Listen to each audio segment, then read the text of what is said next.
All right, a beautiful morning. Welcome to Women's Corner. My name is Rose Blossom. Today we're talking about health, and of course we have a nurse who has majored in the topic we'll be talking about today. But before we go straight into the show, I want you to know that we're streaming live on Galaxy Television social media pages. We have Facebook and on Twitter, Galaxy TV Web for Facebook, and of course Galaxy TV Entertainment for Twitter. Also, we have an app on Google Play Store and Apple Play Store, so you can download Galaxy Television app from Google Play Store or Apple Play Store, so you can watch all of the live shows live and direct. For those who don't have a TV set beside them, this is for you. Also, for women out there, entrepreneurs, business owners, definitely, someone that just want to share a success story, have something bothering your mind, and you want people to be part of your story and to probably dish advice to you. You want to be on the program, you can go to our social media pages and of course make a comment there, and we'll reach out to you. And of course, once you meet the criteria, we'll bring it to the show. Okay, today we'll be talking about immunization in pregnancy, and of course I have an amazing guest, like I said. But before we go and start talking about what we have today, let's quickly go for a tips. You know, this tip is quite funny because some persons will be like, why this tip? But we need it. Whenever I talk about pregnancy, we always tend to, and you know, pregnancy is a very broad topic. It has a whole lot. We've been taking pregnancy in almost 4 different sections. So today we're talking about immunization in pregnancy, either before or after, however it is. Nurse is here to answer us. But before that, let's go for health tips, and this one is tips to boost pregnancy chances. Yes, there are a lot of persons that are going through I'll not say hell, they are going through some challenges, you know, to get pregnant or stay pregnant and be able to, you know, deliver a healthy baby. So this one will actually help for those who just want to boost their chances in getting pregnant. So let's quickly go for the health tips, and we'll be right back to the studio to continue the program. Stay with us. 6 tips to boost pregnancy chances. It's normal for it to take a few months or longer to get pregnant. If you're anxious about it, there are a few steps you can take that may help make trying more effective. Here are some ways you can safely try to increase your chances. If you're trying to get a baby or thinking about it, you're probably feeling a lot of excitement and anticipation, and rightly so, but as you may know, getting pregnant isn't just a matter of having sex. 1. Start tracking your menstrual cycle. Tracking the symptoms you experience, such as change in sex drive, mood, and cervical mucus, can help you identify patterns throughout your cycle, including what you typically experience leading up to your most fertile days. 2. Identify your fertile window and start tracking ovulation. Your fertile window usually occurs mid-cycle and is when you have the highest chance of getting pregnant. During this window, ovulation, when an egg is released from an ovary, occurs. Once this happens, conception or egg fertilization is possible. Have frequent intimacy with partner or spouse during your fertile window. Overall, studies have shown that couples who are intimate every day or every other day during the fertile window has the highest rate of pregnancy. Also, doctors often recommend sticking to just once a day during the fertile window. 4. Is morning or evening intimacy better when you're trying to conceive? Morning may be the best time, at least as far as sperm are concerned. Some studies have suggested that sperm count and quality are slightly higher early in the morning, which may mean better odds of conception. 5. Lay down and relax for a few minutes after intimacy and make sure you're using a fertility-friendly lubricant. 6. Strive for a healthy lifestyle for you and your partner. 7. Start taking folate supplement. Taking prenatal supplement is a great way to make sure you're getting the vitamins and minerals that you need to support a healthy pregnancy. In particular, it's recommended that folate or folic acid, the synthetic form of folate, is taken daily before conceiving until 12 weeks into a pregnancy.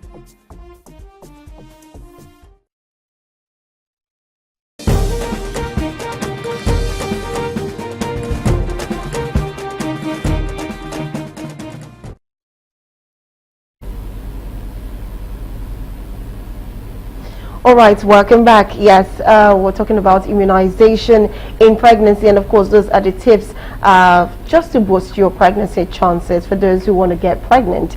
Yes, we have an amazing guest. Her name is Cynthia Chioma Udebwani. She's a registered nurse and midwife. She's a Life Paths Foundation facilitator. She's also a Pregnancy Support Foundation administrator. She's a program manager with Teen Challenge, a teacher, an education and empowerment advocate. You can hear pregnancy, pregnancy, pregnancy. So she's in the perfect position to talk about immunization in pregnancy. But can we have Cynthia on the screen, please? Good morning, Cynthia. Good morning. It's good. It's good to have you today again. Thank you so much. Thank you. It's good to be here too. Thank you. Okay. Great, amazing. All right, so my first question, since we're talking about immunization in pregnancy, my first question is what vaccines are actually recommended for people who are pregnant and why? Because a lot of people don't even know that you have to be vaccinated while you're pregnant. Some persons do not even understand what the reason is. So we just want to know which is recommended during pregnancy and why do we need to be vaccinated while pregnant? Okay, thank you so much for that question. So going ahead to answer that question, there are a number of vaccines that are safe during the period of pregnancy. Of course, not all vaccines are safe, but we have the one that have vaccines that contain inactivated viruses are usually safe during pregnancy. And now, the most common in Nigeria here is the tetanus toxoid vaccine. Tetanus toxoid vaccine. That's the vaccine that women take, and then it protects them or gives them immunity, against the tetanus toxoid, which can penetrate and enter into the bloodstream through cuts and injuries that a woman can sustain. Now, other vaccines, as we have it, though not very common here, you have the influenza vaccine. It's also very, very safe during the period of pregnancy. So for on this and in this side of the world, we don't really, have the flu crisis as we have it in temperate region. All right. So, but that's another vaccine that pregnant women can take. Then you also have what we call Tdap. So it's a combination of the tetanus toxoid, the pertussis vaccine, and the vaccine against diphtheria. Now, what this vaccine does is that it's a combination, and then it helps give the woman immunity against these infections as I have named. I've listed them: tetanus toxoid, diphtheria, and pertussis or whooping cough. Then the final one, though not the last, but for women that have risk of hepatitis B virus, probably they have a partner with hepatitis B, or there is a suspected case of it's possible that this woman can have that exposure. She can also take that hepatitis B vaccine. It's also safe during the period of pregnancy. And I think for the COVID-19 vaccine, yeah, it's also safe during pregnancy, but not at the early points of pregnancy. Now, I mentioned the importance being that it protects the woman from the aforementioned infections that I talked about. The second very good importance is that when a woman is vaccinated during pregnancy, there is a passive transfer or of these vaccines or the components of vaccines through the placenta to the baby. So it's more like a case of using a stone to kill two birds. You're not just protecting the woman, but you're also offering a passive immunity to the child, and will protect the child until the child is now born and is now able to now take his or her immunization shots. So that. Okay, thank you very much. Also, what are the benefits of actually getting vaccinated while pregnant? You said a lot of things, but I just want us to streamline it so that a lot of people would really understand why they need to get vaccinated. So what are the reasons why people need to get vaccinated while they are pregnant? What's the benefit in it? Okay. Well, thank you very much. So, like I said, in the when you talk about immunization or giving someone vaccine, what you're just trying to do is that you are trying to build that person's immunity against Okay. a particular infection. Okay, so when we give vaccine, or when we vaccine a woman, or sorry, when we immunize a woman during pregnancy, what it just does is to provide that woman with immunity even while she's pregnant. Because one thing we'll have to understand is that when a woman is pregnant, amongst other things that happen in a woman's body while she's pregnant, is the fact that there is also slight compromise in immunity. Okay, so you're just vaccinating her, giving her that immunization so as to build up her immunity and prevent those infections from occurring in the woman. And the second importance is that it is also beneficial for the baby that she is carrying in her womb, or the fetus that is growing in her uterus. It is very beneficial because some of the components of that vaccine can cross the placenta barrier and also build the baby's immunity even while that child is still growing in the womb. Okay, thank you very much. I could note three things: build immunity for the woman and also for the baby, and also to prevent infection, which is a very good thing, because I think if you can protect your baby while still in the womb, still make your baby's immune system strong, I think it's a good thing for every woman. Okay, so are there any vaccines that actually should be avoided for pregnant women? Like you said, you mentioned some vaccines that every woman needs. Now, are there any specific vaccines that every pregnant woman should avoid? And also, there's something about medical, I don't know, maybe practitioners, I'm going to say, not all, just few of them. Sometimes some of the patient, they really want to know the kind of injections, the name of the injections they take, because maybe they could have an emergency. The next time they have an emergency or something, some people always want to know, what injection did you take previously, what have you taken, what did you do you understand, what drugs did you take, so they know what to avoid, what not to avoid. Just the same way they ask you, are you asthmatic, do you have diabetes, do you have ulcer, so they know what to administer to you. So I'm just trying to put it in that way. So I'm just trying to make sure that doctors and nurses out there try sometimes to educate their patients on what they are giving to them, just for future cases. So back to what we're saying, are there any vaccines that should be avoided by pregnant patients?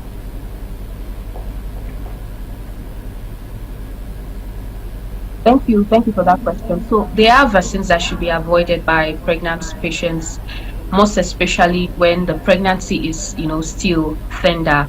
And when I started out at first, I mentioned that, there are different kinds of vaccines. You have vaccines that contain live organisms.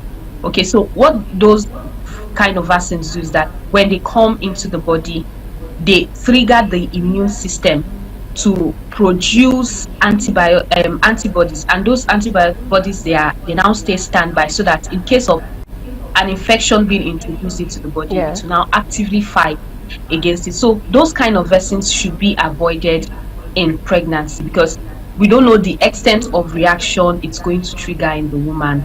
Okay, and one of that vaccine is the mumps and rubella. Those ones, they contain live organism.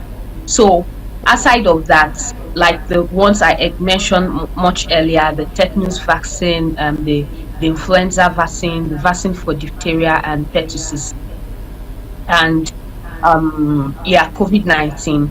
Other vaccines they are supposed to be avoided during pregnancy. Okay, and a woman should also get information from her healthcare provider, whoever is your doctor, whoever is the person that, or the hospital where you go to, receive medical checks and medical treatment. You understand? Yeah. A healthcare personnel would know well not to recommend this kind of vaccination for you to take, because it is not safe. So aside of the vaccines that I mentioned, other vaccines are really not safe, because we're not saying that they are not outrightly safe, but we have not tested them. We don't have much, record, much how do I put it now? Research that have proven that okay, these vaccines are safe during pregnancy. Okay. But for the ones I've mentioned, they're actually safe. So anything other than that, you need to consult with your gynecologist, you need to consult with your doctor, and be sure that it's safe for you. Thank you. All right, thank you very much. Okay, so what is the best time? When is the best time, basically? When is the best time during pregnancy to actually get vaccinated? Because I'm sure I'm speaking the mind of a lot of pregnant women probably watching this program, or those who want to get pregnant. When is the best time? The first month before you get pregnant, the second month, the first trimester, second trimester, the last one after delivery? Should they still even get vaccinated after delivery? Please, we'd like to hear.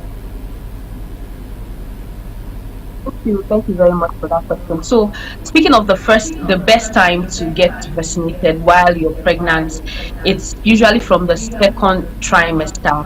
Okay, the second Okay. trimester. Now, there's something we call picking.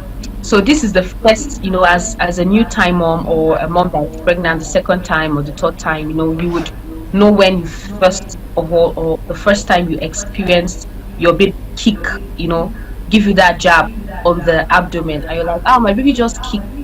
Yeah. So once a baby or a pregnancy has gotten to that point where the fetus you're carrying in your womb now is like, it's now, that baby is actively kicking, and you have felt it also. So, and that usually happens within the second trimester of pregnancy, around 20 around 20 weeks, 18 to 20 weeks. Okay, so vaccinations from that time, they are actually safe. Now, but specifically now for the hepatitis B vaccination, it is advised to, allow the pregnancy to have gotten up to 32 weeks before that woman receives that vaccination. Then I think you also asked the question of, or I don't know if it was a comment about healthcare professionals, educating their patients on the the the drug or the kind of treatment that they offer them. I don't know if I'm supposed to make a Yeah, comment on sure. that. Okay, so yeah, it's actually your right as a patient. Okay, it's actually your right as a patient to know what is done for you when you get to the hospital, which is why you need to, because some doctors originally, or some healthcare personnel, they are very interactive. They have very good communication skill. So you are a patient, you come to see them, they are carrying you along. You understand? They are carrying you along every step, every process. They are explaining, okay, this is why we are doing this, this is why we need to do this. But for some other healthcare professional, the only time they owe you, maybe they owe you an explanation, or they owe you being talked to about something. It could be when they are performing a procedure on you. So they are like, want to do this for you. Do you consent, and all of that? But if as a client you go to the hospital and you are receiving treatment, you're receiving, you have you are seeing your doctor, and some drugs have been prescribed, it is your duty, to actually talk to them. It's your duty to speak up. It's your duty to ask questions. Okay, I remember something that happened very much like recently. I'm talking about last week. So a close family member went to see a doctor, and they prescribed drugs. And do you know the funny thing? Those drugs were put in this transparent drug nylon without the drug, like the packets, the packets that the drug come in. And he would take these medications, and at times you feel drowsy, feel dizzy. I tried my best to identify some of the drugs, but for others, I had not per se seen before. I had difficulty identifying them. So I had to advise him to go back to the hospital, see the doctor, and then ask questions. Because most times they'll feel that you as a person, you might not be interested, even if they try talking to you about what they are doing for you or the drugs they are giving to you, you might not, be able to understand. So most times, if you feel that or whenever you feel that you are being left out or you're not carried along, it's your duty to ask questions. It's your right as a patient. So you ask questions and they clarify you on those um, um, issues that you have with regards to your medication and treatments. Thank you. Having right there. I have a lot of questions. The next question I'm going to ask you, but of course you might not be answering that because we have to take a breather. But just for you to know, I would like to know, there are some persons that I just got a message, someone is watching, saying, okay, how about if I'm late? Like, I'm pregnant already, I've never been vaccinated because I do not even have an idea that I have to be vaccinated. Now the person is saying, I'm in my second trimester and I don't know what to do. So if I'm late already, how do I still get vaccinated at my third? Can I still do that maybe while close to your EDD, you know? So I don't know if you can just quickly answer that before we go on a short break. All right. Yeah, thank you for that question. So, like I said earlier, the question is, at what point is it safe to take this vaccine? From what point, rather, from what point is it safe? So, if you're already in your second trimester, that means that pregnancy has advanced already. You know, the reason why we advise or we kick against vaccinations or immunization when the pregnancy is still very early is because we don't want a situation whereby, we induce some kind of, adverse reaction following immunization. There are reactions that follow immunization. Exactly. So some of those reactions can be adverse, that they affect that they compromise the health of the mother and also the baby.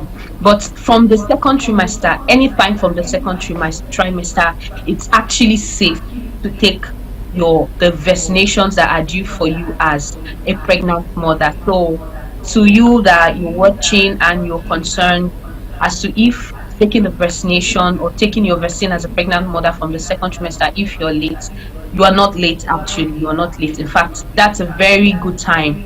But one thing I would want to point out or to specify is that especially the tetanus toxoid vaccine, it's one that's very common here in Nigeria. Ensure that you complete your dose. That is the most important part. So when you have taken the first one, ensure that you are right on time for your antenatal check so that you can complete that your the cost of your vaccine before you eventually give birth.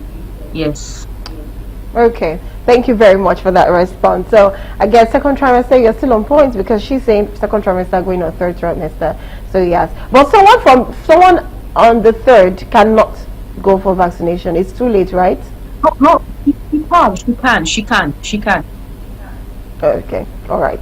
Okay, so let's take a breather. Let's take a short break, and this one we'll be playing a tip, and this is an advice for new parents. So we're just giving you a tip where you can, as a new parent, you just have a baby, you just had your baby, probably your baby is not even up to a week old, 2 months, it's still like 1 month, 2 months, 3 months, you're still waking up at night, feeling sleepy sometimes.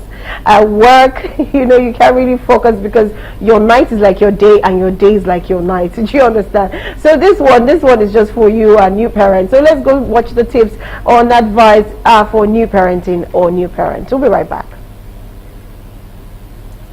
6 tips advice for a new parent. Parenting will test all your boundaries. Here are some parenting tips and advice that you may keep to have a positive perspective and approach certain situations with a can-do mindset. Your child isn't the only one who would grow. Plenty of folks, from experts to neighbors to strangers on the street, offer new parents nitty-gritty baby tips for getting the job done. But here's something a little different. Tips to help you thrive, grow, and truly enjoy your new and exciting journey as a parent. 1. Embrace the roller coaster. Many first-time parents get emotionally whiplashed, flipping between feeling like you're totally nailed this whole parenting thing to suddenly feeling utterly inept. But you know what? Everyone feels that way. I think it's helpful to think of yourself as the newest, shiniest link in an unbroken chain of successful parents that stretches back to the beginning of time. Be kind to yourself. If you, like many first-time parents, Who barely ever touched a newborn before you had your own, yet you think you should automatically be a baby care expert? Note, you are not an expert yet, and that's okay. One of the best things you can do for yourself right now is to be as supportive to yourself as you would be to your best friend. Get enough sleep as possible. If parenting is a big balloon of joy, exhaustion is the pin that pops it. Your sleep success can make or break your mood, your confidence, and your patience. Being sleep stopped can make you feel alone, incompetent, edgy, and cause serious accident and sickness. Accept all the help you can get. Never before in history has parents been expected to care for their newborns all alone. In century past, we always have extended family living with us, or at least very close by, to help out with the children. But today, that village has almost vanished, leaving your parents home alone struggling to adapt. Whether it is postpartum dollar, a nanny, meal kit delivery, leaning on your friends and family, or looking for that extra set of hands, any of these things can go a long way in easing the parenting load. Remember that all babies cry. The birth of an infant is a glorious experience, but it is a rare parent who doesn't have episode of anxiety and self-doubt, especially if your new bundle has colic or simply cries more than you expected. But babies are just babies. Your bub is not crying at you because of you. They are not mad at you.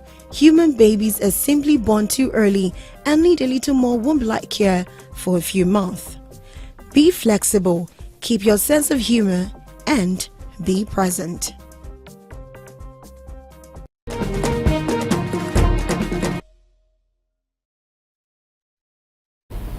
All right, welcome back.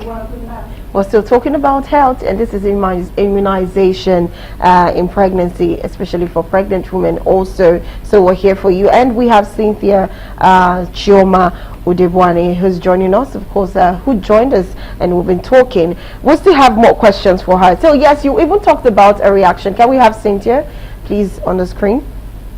Yeah, so we talked about earlier, if it's too late at the second or the third, and you said it's a go, it's almost like the perfect timing than taking it at the early stage of pregnancy. So now, you said something about reaction. Sometimes there could be a reaction, which brings me to the question, are there any side effects to these vaccines, especially from the reaction angle you're coming from?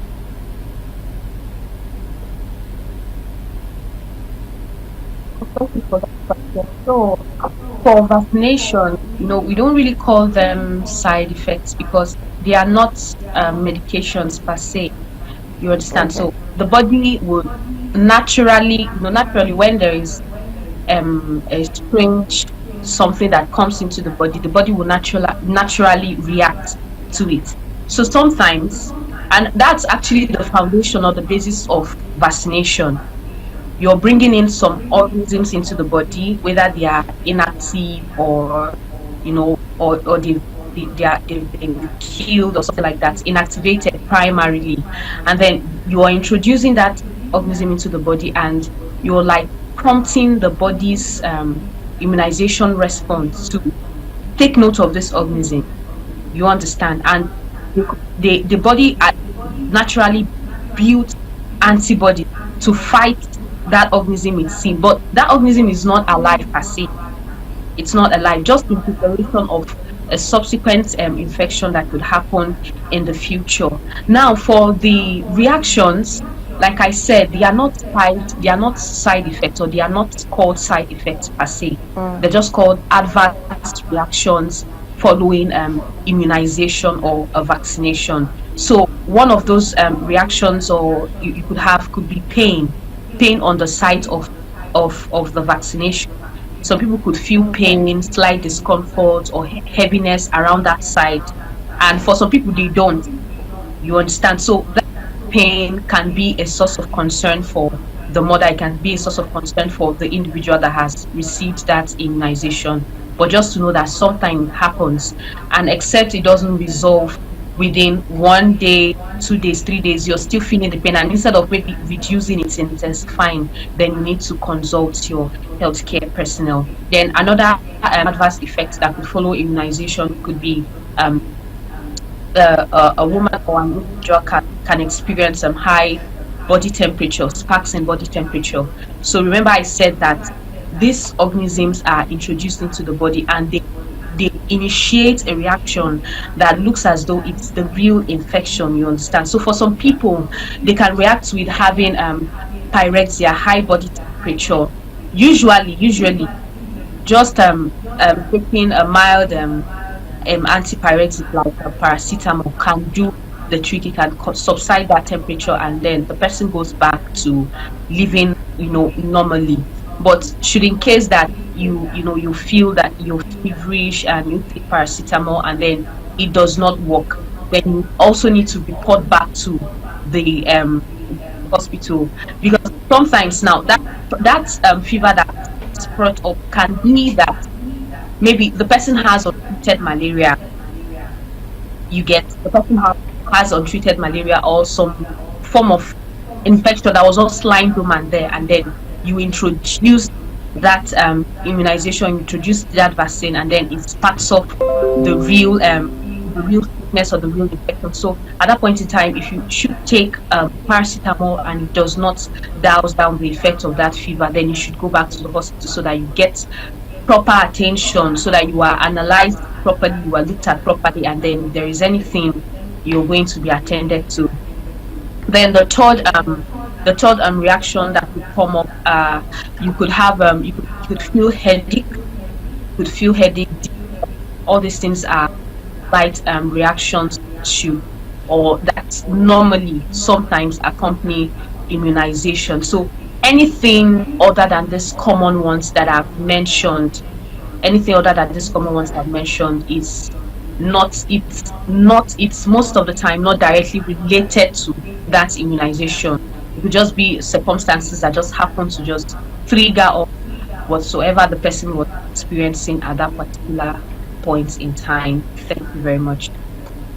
All right, thank you very much for that. Okay, I just want to list some of the vaccines that has drawn concerns to some certain pregnant people. And we have the Tdap vaccine, the tetanus, the diphtheria, and the pertussis.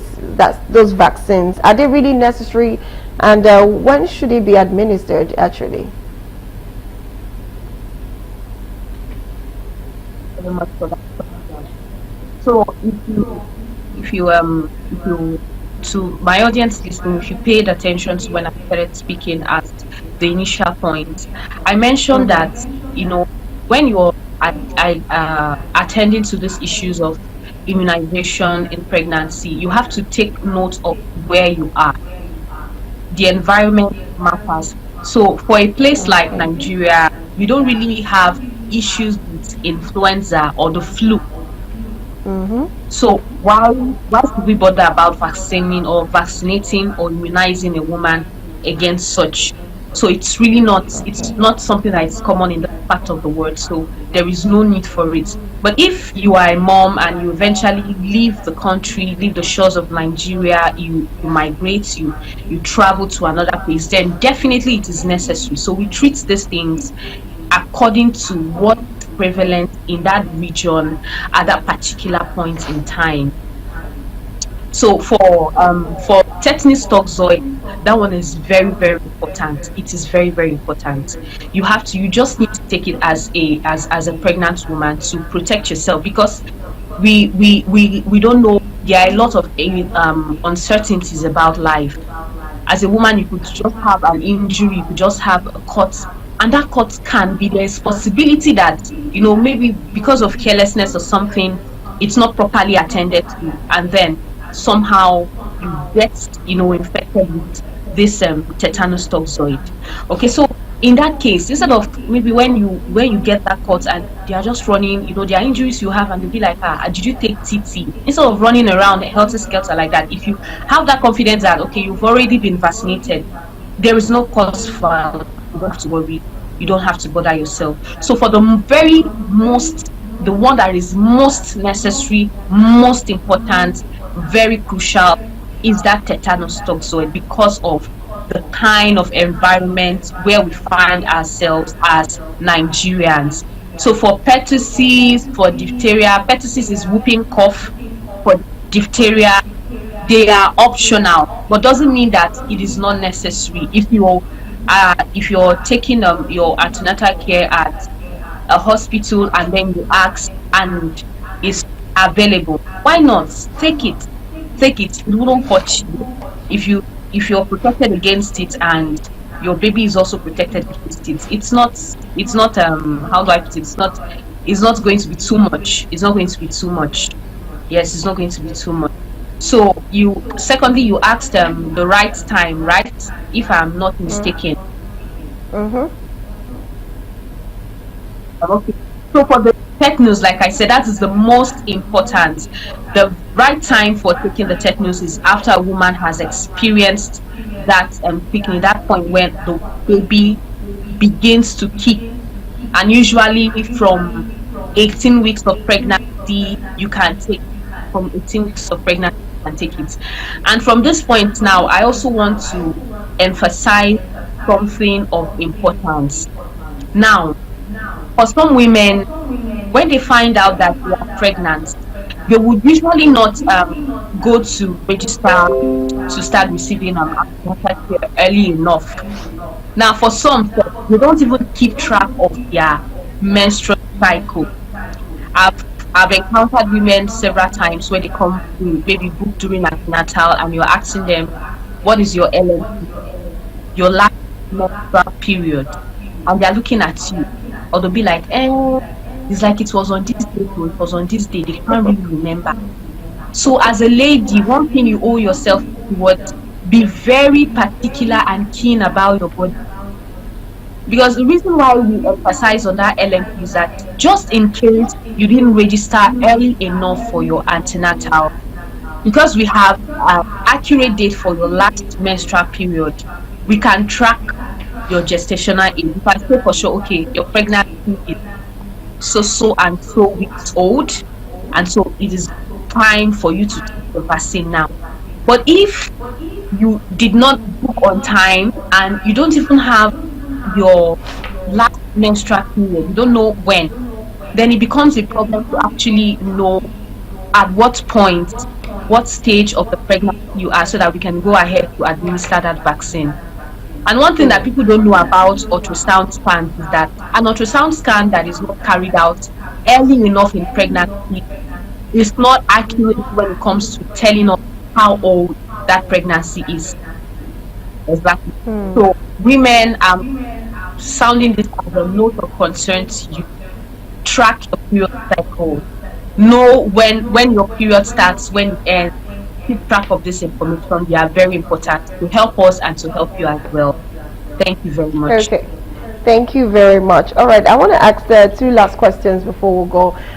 We just have, I'll hopefully be able to answer the question in 2 minutes max, 2 minutes, because I know you probably want to give deep details, but we have to be quick as possible because of our time. Okay, I have two questions, so I have to write them down so I won't go into stories. Now, how will vaccination during pregnancy affect a baby's immunization schedule after birth? That's the first question. That is a pregnant woman who is, usually getting immunized, and she finishes period doses of immunization. Now, how would it affect a baby immunization schedule after birth? Also, now people with health concerns or conditions, someone that has maybe autoimmune deficiency, the immune is not so strong and has a problem with that. How would it affect their vaccination? Because obviously now if someone is pregnant and she has an autoimmune disorder already, what happens to her? How does she get immunized, or she does not get the immunization at all while pregnant? So I don't know if you can answer those two questions in like 2 minutes very quickly. Okay. All right, thank you very much for that question. So to the first one, does a mother's immunization while pregnant affects the baby's immunization schedule after birth? No, it does not. We just said it offers additional protection. So when you give birth, take the baby through her or his normal immunization schedule. Then for the second question on an individual or a mother that has an autoimmune disorder. So for the autoimmune disorder, seriously and sincerely, I have not really read about it in relation to immunization. I've not read about it in relation to immunization. So I think I'll just go and do my homework and then get back to you so that you know how to communicate it to with your them. audience going forward from now on. Oh, okay. All right. Thank you very much for making clarity to that question. Thank you so much. Really do appreciate you. I can't take any more questions, but I have questions in my head, a lot of questions with examples actually, with people around me. People have heard their stories and all of that. But maybe we're going to have a part of immunization because there are a lot of questions and a lot of, how will I put it, awareness that needs to happen when it comes to immunization, especially for the baby, yes, for the woman also, but basically it gives, like you said, extra protection for the baby. So I would like to appreciate you from all of us at Galaxy TV. Thank you so much for joining us on the program. We did enjoy your session, but I hope you enjoyed your session too. Yes, I did. It's a great pleasure to be here. Thank you for having me. Thank you so much. And that's it from Cynthia Chioma Udebwani. She's a registered nurse and midwife. She's also a Life Impact Foundation facilitator, a Pregnancy Support Foundation administrator, program manager with Teens Challenge. She's a teacher, education and empowerment advocate. Thank you so much, Cynthia, once again. And that's it on today's episode on Women's Corner, talking about immunization in pregnancy. And of course, I hope we got one or two things to note. If you do not understand, immunization builds immunity for you and your child and prevent infection. Also, you need to get vaccinated is very important. And she noted something to all women: please know your period circle. It's very important. It prevents unwanted pregnancy and you can be able to help yourself get pregnant. It depends on which you want. Anyways, that's it. My name is Rose Blossom.